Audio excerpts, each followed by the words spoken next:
নমস্কার, শুভ সন্ধ্যায় আন্তরিক অভিনন্দন জানাই সকল হসলা রেডিও শ্রোতাদের। আজ মঙ্গলবার 23শে জুন 2026, 8ই আষাঢ় 1433।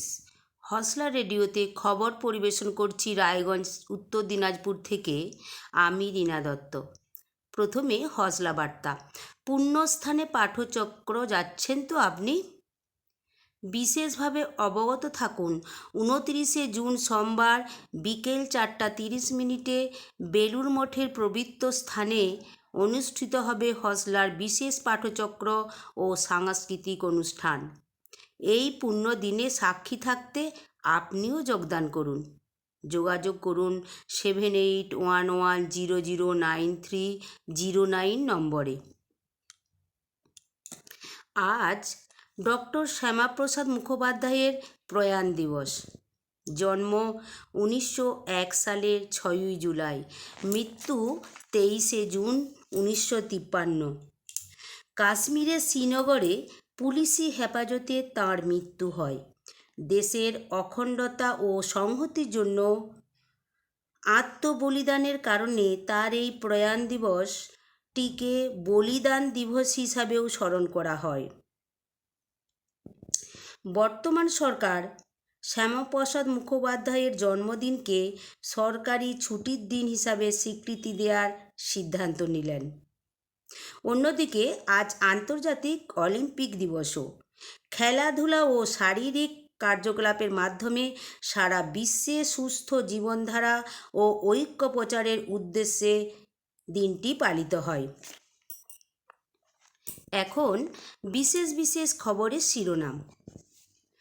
ডবল ইঞ্জিনে 4 লক্ষ কোটির বাজেট। শিক্ষা, স্বাস্থ্য, কৃষি, শিল্প এবং পরিষেবায় অগ্রাধিকার। স্বাস্থ্য পর্যটন হাব হবে রাজ্যে। দীর্ঘ আন্দোলনের জয়, 20% ডিএ বাড়ল সরকারি কর্মীদের। বিদ্যুতের বিল নিয়ে বড় ঘোষণা। কৃষকদের উন্নতি খাতে একগুচ্ছ ঘোষণা। দুর্গাপুর ও আসানসোলে মেট্রোর সম্ভাবনা, খুশি শিল্পাঞ্চল। দুর্গাপুজো নিয়ে বড় ঘোষণা অর্থমন্ত্রীর। ঘুম ভেঙেছে লা রোজার, পাপড়ি মেলল স্প্যানিশ আর্মাডা। আরও থাকছে বিশ্বকাপ ফুটবল, আবহাওয়ার খবর। আপনারা মন দিয়ে খবর শুনবেন, কারণ এই খবরগুলি থেকে 5টি কুইজ থাকবে, আর সঠিক উত্তর দিলেই আপনি হবেন আজকের উইনার। আসছি বিস্তারিত খবরে। ডবল ইঞ্জিনে 4 লক্ষ কোটির বাজেট। 2026 সালের এই বাজেট অধিবেশন পশ্চিমবঙ্গের ইতিহাসে এক নতুন দিগন্তের সূচনা করল। দীর্ঘ 5 দশকের সব রেকর্ড ভেঙে ফেলে রাজ্য সরকার যে উচ্চাভিলাষী ও জনকল্যাণমুখী বাজেট পেশ করেছে, তা নিয়ে এখন গোটা রাজ্যে প্রবল উচ্ছ্বাস। রাজনৈতিক বিশ্লেষকদের মতে, কেন্দ্রীয় সরকারের সঙ্গে সমন্বয় রেখে ডবল ইঞ্জিন সরকারের প্রথম বাজেটেই শাসক দল এক প্রকার মাস্টার স্ট্রোক দিয়েছে। দীর্ঘ টালবাহানা ও প্রতিকূলতা পেরিয়ে 2026 সালে পশ্চিমবঙ্গ সরকার যে বাজেট পেশ করল, তা কেবল গাণিতিক হিসাব নিকাশ নয়, বরং রাজ্যের আমূল পরিবর্তনের এক রূপরেখা। শিক্ষা, স্বাস্থ্য, কর্মসংস্থান, নারীর ক্ষমতায়ন ও পরিকাঠামো, প্রতিটি ক্ষেত্রেই রেকর্ড পরিমাণ বরাদ্দ ও নতুন প্রকল্পের ঘোষণা বুঝিয়ে দিয়েছে উন্নয়নের নতুন গতির সন্ধানে প্রস্তুত বাংলা। এই বাজেটে শিল্পায়ন, নতুন বড় ভারী শিল্প গড়ে তোলার উপর বিশেষ জোর দেওয়া হয়েছে। শিল্পপতি ও বিনিয়োগকারীদের আকৃষ্ট করতে সরকার কর ছাড়, সহজ শর্তে জমি এবং কাঠামোগত সহায়তার এক বিশাল প্যাকেজ ঘোষণা করেছে। রাজ্যে ভারী শিল্প স্থাপনের সুযোগ সুবিধা বাড়াতে শিল্প পার্কগুলোর আধুনিকীকরণ এবং এক জানলা পরিষেবা ব্যবস্থার সংস্কার করা হয়েছে, যাতে বিনিয়োগকারীরা কোনো জটিলতা ছাড়াই কাজ শুরু করতে পারেন। রাজ্যের বেকার সমস্যার সমাধানে ভরসা কর্মসূচি এই বাজেটের অন্যতম বড় আকর্ষণ। 21 থেকে 45 বছর বয়সী যোগ্য শিক্ষিত বেকারদের জন্য অক্টোবরের শুরু থেকে এই ভাতা চালু হবে। গ্র্যাজুয়েটদের জন্য 3000 টাকা এবং অন্যদের জন্য 2000 টাকা মাসিক ভাতা বেকার যুবকদের জীবনে কিছুটা হলেও স্বস্তি আনবে। এর পাশাপাশি সরকারি দপ্তরে 1 লক্ষ শূন্যপদ পূরণের ঘোষণা বড় চমক। এই নিয়োগ প্রক্রিয়ায় 33% আসন মহিলাদের জন্য সংরক্ষিত থাকবে, যা নারী ক্ষমতায়নের ক্ষেত্রে মাইল ফলক। নিয়োগের ক্ষেত্রে বয়সের ঊর্ধ্বসীমায় 5 বছরের ছাড় আগামী 2 বছরের জন্য বজায় রাখা হয়েছে। এছাড়া 100টি বিশ্বসেরা বিশ্ববিদ্যালয়ের ভর্তি হওয়া শিক্ষার্থীদের টিউশন ফি ও স্বাস্থ্য বিমার খরচ বহন করার সিদ্ধান্ত রাজ্যের মেধাবী ছাত্রছাত্রীদের জন্য এক বিশাল প্রাপ্তি। নারী নিরাপত্তার পাশাপাশি আর্থিক স্বনির্ভরতার উপর জোর দিয়ে অন্নপূর্ণা যোজনা চালু করা হচ্ছে, যেখানে 25 থেকে 60 বছর বয়সী মহিলারা মাসিক 3,000 টাকা আর্থিক সহায়তা পাবেন। এছাড়া রাজ্যে বাসে মহিলাদের বিনামূল্যে যাতায়াত এবং পিঙ্ক কার্ডের প্রবর্তন যোগাযোগ ব্যবস্থায় নতুন দিগন্ত খুলবে। মহিলা ব্যাটালিয়ন গঠন এবং প্রতিটি থানায় নারী সহায়তা ডেস্কের ঘোষণা নারী সুরক্ষায় সরকারের সদিচ্ছার প্রতিফলন। পরের খবর, শিক্ষা, স্বাস্থ্য, কৃষি, শিল্প পরিষেবায় অগ্রাধিকার। পশ্চিমবঙ্গে বিজেপি সরকারের প্রথম পূর্ণাঙ্গ বাজেট পেশের পর তা নিয়ে প্রবল আত্মবিশ্বাস দেখালেন মুখ্যমন্ত্রী শুভেন্দু অধিকারী। সোমবার বিধানসভায় বাজেট পেশের পর সাংবাদিক বৈঠকে তিনি দাবি করেন, এই বাজেটে এমন কোনো গুরুত্বপূর্ণ বিষয় বাদ পড়েনি যার ভিত্তিতে বিরোধীরা সমালোচনা করতে পারে। শুভেন্দুর দাবি, এই বাজেটের মূল লক্ষ্য 5টি ক্ষেত্র: শিক্ষা, স্বাস্থ্য, কৃষি, শিল্প এবং পরিষেবা খাতের উন্নয়ন। পাশাপাশি বাংলার ঐতিহ্য, সংস্কৃতি ও গৌরব পুনরুদ্ধারের বিষয়েও বিশেষ গুরুত্ব দেওয়া হয়েছে। নাগরিক নিরাপত্তা, কর্মসংস্থান বৃদ্ধি, সাংস্কৃতিক পুনর্জাগরণ এবং ভয়মুক্ত পরিবেশ গড়ে তোলাকেও বাজেটের অন্যতম অগ্রাধিকার হিসেবে তুলে ধরেন তিনি। যদিও তার বক্তব্য, কোনো বিষয় এই বাজেটে অন্তর্ভুক্ত নাও হয়ে থাকে, তাহলে আগামী পূর্ণমেয়াদের বাজেটে তা বিবেচনা করা হবে। বাজেট পেশের পর অর্থমন্ত্রী স্বপন দাশগুপ্ত এবং অর্থ প্রতিমন্ত্রী আনন্দময় বর্মনকে পাশে নিয়ে শুভেন্দু বলেন, বিরোধী শিবিরের প্রবীণ বিধায়ক অশোক দেবও তাকে জানিয়েছেন যে বাজেট নিয়ে সমালোচনার বিশেষ সুযোগ নেই, তবে আইনজীবীদের জন্য কিছু বিশেষ উদ্যোগ নেওয়ার প্রস্তাব তিনি দিয়েছেন বলে জানান মুখ্যমন্ত্রী। শিল্পায়নের ক্ষেত্রে মুখ্যমন্ত্রী জানিয়েছেন, বিনিয়োগকারীদের জন্য আরও অনুকূল পরিবেশ তৈরি করা হবে। চাঁদাবাজি, তোলাবাজি ও সিন্ডিকেট সংস্কৃতির অবসান ঘটিয়ে সিঙ্গল উইন্ডো ব্যবস্থার মাধ্যমে শিল্প স্থাপনের প্রক্রিয়া সহজ করা হবে। কৃষিক্ষেত্রে বিদ্যুৎ ব্যবহারের প্রতি ইউনিটে 2 টাকা ভর্তুকি দেওয়ার ঘোষণা করা হয়েছে। রাজ্যের ভবিষ্যৎ উন্নয়নের আদর্শ প্রসঙ্গে মুখ্যমন্ত্রী বলেন, শ্যামাপ্রসাদ মুখোপাধ্যায়ের দর্শন অনুকরণ করেই বাংলা এগোবে। শিক্ষা ও সমাজসেবার ক্ষেত্রে রামকৃষ্ণ মিশন, ভারত সেবাশ্রম সংঘ এবং ইসকনের মতো প্রতিষ্ঠানগুলিকে সহযোগিতা করার কথাও জানান তিনি। ইসকনকে মিড ডে মিল সরবরাহের দায়িত্ব দেওয়ার সিদ্ধান্ত কথাও উল্লেখ করেন। আসছি অন্য খবরে, স্বাস্থ্য পর্যটন হাব তৈরি হবে রাজ্যে। ডাবল ইঞ্জিন সরকারের প্রথম বাজেটেই রাজ্যের স্বাস্থ্য ব্যবস্থাকে ঢেলে সাজানো হলো। মধ্যবিত্ত থেকে দরিদ্র সব শ্রেণীর মানুষের কথা মাথায় রেখে প্রস্তাবিত হলো এবারের বাজেট। নিজে ঘুরে হাসপাতালগুলো দেখে মুখ্যমন্ত্রী শুভেন্দু অধিকারী সেগুলির মনোন্নয়নের একাধিক সিদ্ধান্ত নিয়েছেন, যা বাজেটে প্রতিফলিত। 2017 থেকে SSKM সহ অন্য সরকারি হাসপাতালে রোগীদের 3 বেলার খাবার পিছু খরচ বরাদ্দ ছিল 56 টাকা 64 পয়সা করে। সেটি বাড়িয়ে তিনি 110 টাকা করার প্রস্তাব রাখেন, যাতে হাসপাতালে ভর্তি থাকা বিশেষ করে দরিদ্র রোগীরা পুষ্টিকর খাদ্য পান। 20% ডিএ বাড়ল, দীর্ঘ আন্দোলনের জয়, বলছেন সরকারি কর্মীরা। পরের খবর, কৃষকদের উন্নতি খাতে বাজেটে একগুচ্ছ ঘোষণা। আছে দিনের আশায় বুক বাঁধতে শুরু করেছেন কৃষকরা। সরকারের প্রথম বাজেটে কৃষকদের উন্নতি খাতে বাজেটে একগুচ্ছ ঘোষণা, যেমন আলু চাষিদের জন্য রাজ্য সরকার আলু সংগ্রহের জন্য প্রতি কুইন্টালে অতিরিক্ত 200 টাকা দেবে। 25 মেট্রিক টন পর্যন্ত ক্ষমতাসম্পন্ন স্টোরেজে mission for integrated development of horticulture চালু হয়েছে। 100 মেট্রিক টন ক্ষমতা সম্পন্ন বহুমুখী কোল্ড স্টোরেজ ও প্যাকিং সেন্টার তৈরিতে উৎসাহ দিতে রাজ্যের তরফে 35% ভর্তুকি দেওয়ার জন্য 100 কোটি টাকা বাজেটে বরাদ্দ করা হয়েছে।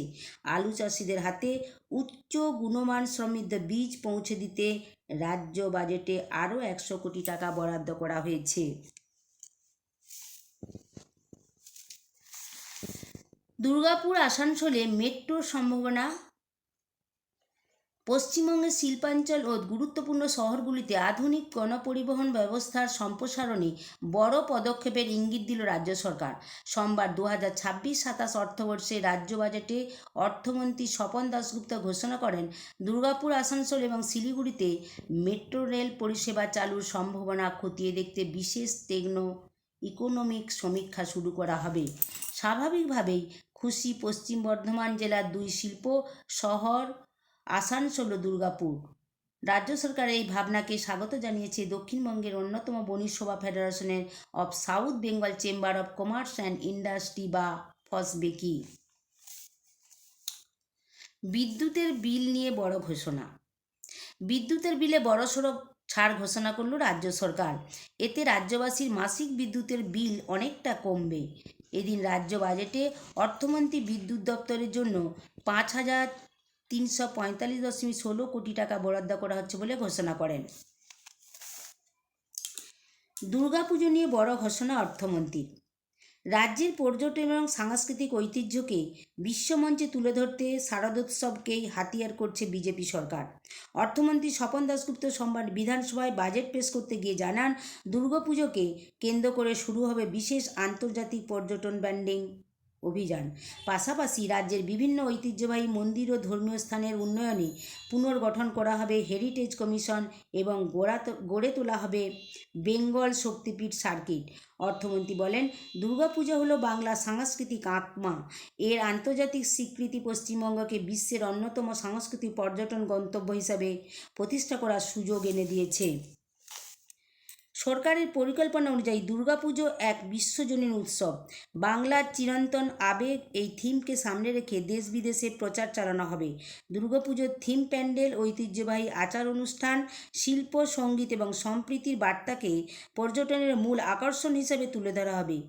পর্যটকদের জন্য বিশেষ ট্যুর প্যাকেজ ও ডিজিটাল গাইড, উন্নত দর্শনার্থী পরিষেবা এবং আন্তর্জাতিক প্রচারাভিযানেরও পরিকল্পনা রয়েছে। একই সঙ্গে ধর্মীয় পর্যটনকে আরও সহজ ও আকর্ষণীয় করতে তৈরি হবে বেঙ্গল শক্তিপীঠ সার্কিট। বাজেটে আরও ঘোষণা করা হয়েছে কালীঘাট, তারাপীঠ, জোড়াসাঁকো ঠাকুরবাড়ি, মদনমোহন মন্দির, জল্পেশ মন্দির, ঠাকুরনগর ঠাকুরবাড়ি বা কল্যাণেশ্বরী, মা কল্যাণেশ্বরী, তারকেশ্বর, কঙ্কালীতলা, কিরিটেশ্বরী সহ একাধিক ঐতিহ্যবাহী ধর্মীয় ও সাংস্কৃতিক কেন্দ্রের সংরক্ষণ ও পুনরুদ্ধারের জন্য পুনর্গঠন করা হবে হেরিটেজ কমিশন।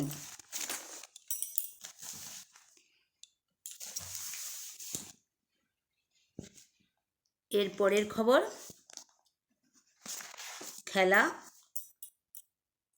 ঘুম ভেঙেছে লা রোজার, পাপড়ি মেলল স্প্যানিশ আর্মাডা। আটলান্টা মানেই ভারতীয় খেলাপ্রেমীদের কাছে 1996 সালের অলিম্পিকের কথা মনে আসে। সেই অলিম্পিকে লিয়েন্ডার পেজের ব্রোঞ্জ জয় ভারতীয় খেলায় ঐতিহাসিক ঘটনার মধ্যে পড়ে। আন্দ্রে আগাসিকে হারান, এমনকি বেগবাগানের লিয়েন্ডার জয় পান ইভানিশোভিচের বিরুদ্ধেও। সেই আটলান্টা আবার বিখ্যাত মার্টিন লুথার কিংসের শহর হিসেবেও। মানবাধিকার আন্দোলনের মহান নেতার জন্মস্থানও এই শহর। সেই স্মৃতিবিজড়িত শহরে খেলতে এসে স্প্যানিশ আর্মাডা পাপড়ি মেলেছে। তারা চলতি মেগা ইভেন্টে শুরু করেছিল নিষ্প্রভভাবে। কেপ ভার্দের বিরুদ্ধে ড্র করেছিল স্পেন, কিন্তু গতরাতে সৌদি আরবকে মাটি ধরানো যে ফুটবল তারা খেলেছে তাতে করে স্প্যানিশ ফুটবল নিয়ে নতুন করে গবেষণা শুরু হয়েছে। আগের ম্যাচের ভুল থেকে শিক্ষা নিয়ে এই ম্যাচে একাধিক বদল আনেন coach Luis de la Fuente, কিন্তু এই ম্যাচ বুঝিয়ে দিয়ে গেল এবার 19 বছরের লামিনের ইয়ামালের উপর দল কতটা নির্ভরশীল।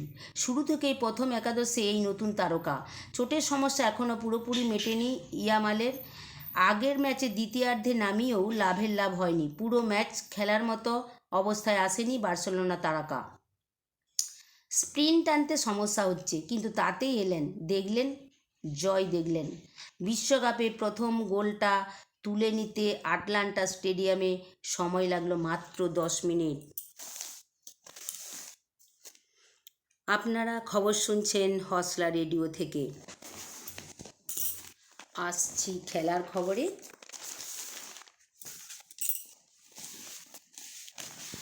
92 বছরের অপেক্ষার অবসান ঘটিয়ে বাকরুদ্ধ সালাহ 2026 বিশ্বকাপে খেলতে নামার আগে পর্যন্ত মাত্র 3বার বিশ্বকাপ খেলার সুযোগ হয়েছিল মিশরের। 1934, 1990 এবং 2018 এই 3 বিশ্বকাপ মিলিয়ে মোট 7টি ম্যাচ খেলেছিলেন তারা। ফলাফল দুটো ড্র এবং 5টি ম্যাচ ড্র। জয় অধরা থেকেই গিয়েছিল। ফেরাওরা এবারের কাপ অভিযান বেশ ইতিবাচকভাবেই শুরু করেছিল। প্রথম ম্যাচে বেলজিয়ামের সঙ্গে 1-1 গোলে ড্র করে, আর এদিন দীর্ঘ 92 বছরের অপেক্ষার অবসান ঘটিয়ে বিশ্বকাপের ইতিহাসে প্রথম জয়ের স্বাদ পেল মিশর, নিউজিল্যান্ডকে 3-1 গোলে হারিয়ে। নিজেদের জাত চিনিয়ে ঘুরে দাঁড়ালো স্পেন। কেপ ভার্দে ম্যাচ এখন অতীত। আটলান্টায় সৌদি আরবের বিরুদ্ধে ম্যাচে নিজেদের জাত চিনিয়ে বিশ্বকাপে দুরন্ত প্রত্যাবর্তন করল স্পেন। গোটা ম্যাচ জুড়ে দাপটের সঙ্গে খেলে প্রতিপক্ষকে 4-0 গোলে উড়িয়ে দিলেন ইয়ামালরা।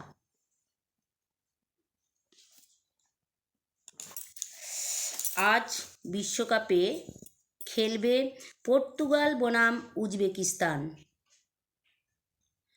হিউস্টন রাত 10:30। ইংল্যান্ড বনাম ঘানা বোস্টনে রাত 1:30। পানামা বনাম ক্রোয়েশিয়া টরেন্টোয় ভোর 4:30। এদিকে খেলবে কলম্বিয়া বনাম কঙ্গো গুয়াদালাহারা সকাল 7:30টায়। আসছি আবহাওয়ার খবর। বর্ষা এসে গেছে, তবুও বৃষ্টি নেই। আজকে সর্বোচ্চ তাপমাত্রা 34°C, সর্বনিম্ন 26°C। আজ এখানেই খবর পাঠ শেষ করছি। ভালো থাকবেন, নমস্কার।